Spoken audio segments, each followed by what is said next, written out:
वीर सावरकर को लेकर देश की राजनीति एक बार फिर से गरमाने लगी है।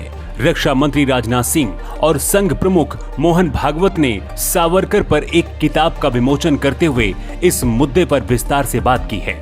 एक तरफ सावरकर के विरोधियों पर जमकर निशाना साधा गया, तो वहीं दूसरी तरफ उन्हें देश का सबसे बड़ा राष्ट्रवादी करार दिया गया। कार्यक्रम को संबोधित करते हुए रक्षा मंत्री राजनाथ सिंह ने जोर देकर कहा कि जेल में बंद सावरकर ने महात्मा गांधी के कहने पर ही अंग्रेजों को दया याचिका लिखी थी और सावरकर के खिलाफ झूठ फैलाया गया। बार बार यह बात कही गई कि उन्होंने अंग्रेजी सरकार के सामने अनेकों मर्सी पिटीशन फाइल की, लेकिन सच्चाई है कि मर्सी पिटीशन उन्होंने अपने को रिहा किए जाने के लिए नहीं फाइल की थी। सामान्यतः जो एक कैदी को पूरा अधिकार होता है कि मर्सी पिटीशन फाइल करना चाहे तो वह कर सकता है। महात्मा गांधी ने उन्हें कहा था कि आप मर्सी पिटीशन फाइल करो। महात्मा गांधी के कहने पर उन्होंने मर्सी पिटीशन फाइल की थी और महात्मा गांधी ने अपनी तरफ से यह अपील की थी। उन्होंने कहा था यदि सावरकर जी को रिहा किया जाना चाहिए, जैसे हम शांतिपूर्ण तरीके से आजादी हासिल करने के लिए आंदोलन चला रहे हैं,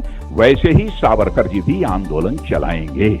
यह बात महात्मा गांधी जी ने कही थी, लेकिन उनको बदनाम करने के लिए इस प्रकार की कोशिश की जाती है कि मर्सी पिटीशन फाइल की थी, उन्होंने क्षमा याचना मांगी थी, अपनी रिहाई की बात कही थी। यह सब सारी बातें बेबुनियाद और गलत है।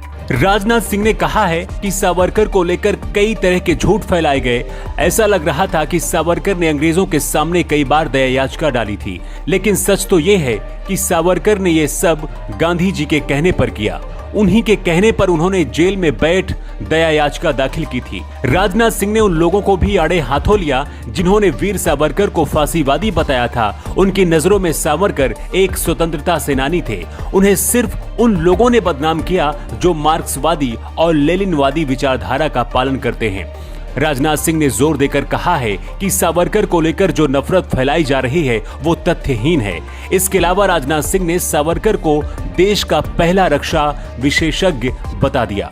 राजनाथ सिंह के मुताबिक दूसरे देशों संग कैसे संबंध रखे जाएं, इसको लेकर सावरकर की नीति एकदम स्पष्ट थी। राजनाथ सिंह ने कहा है कि सावरकर का हिंदुत्व धर्म से ऊपर था, वो किसी के साथ भी भेदभाव नहीं करते थे। इस बारे में उन्होंने बोला कि सावरकर मानते थे कि किसी को भी उनके धर्म के आधार पर न बांटा जाए। उन्होंने हमेशा अखंड भारत की बात कही थी। उनके हिंदुत्व को समझने के लिए गहरी समझ की आवश्यकता है। इसी कार्यक्रम में संघ प्रमुख मोहन भागवत ने भी सावरकर के आलोचकों को मुंहतोड़ जवाब दिया। मोहन भागवत ने कहा कि जब देश में विभाजन की बात हुई, उस समय सावरकर ने हिंदुत्व की बात की। हिंदुत्व वह है जो शाश्वत है। हम जानते हैं कि आजादी के 75 सालों के बाद अब हिंदुत्व को जोर से बोलने की आवश्यकता है। सावरकर जी का हिंदुत्व, विवेकानंद का हिंदुत्व, ऐसा बोलने का फैशन हो गया है। हिंदुत्व एक ही है, वो पहले से है और आखिर तक वो रहेगा। मोहन भागवत ने कहा है कि सावरकर का युग फिर से आ रहा है।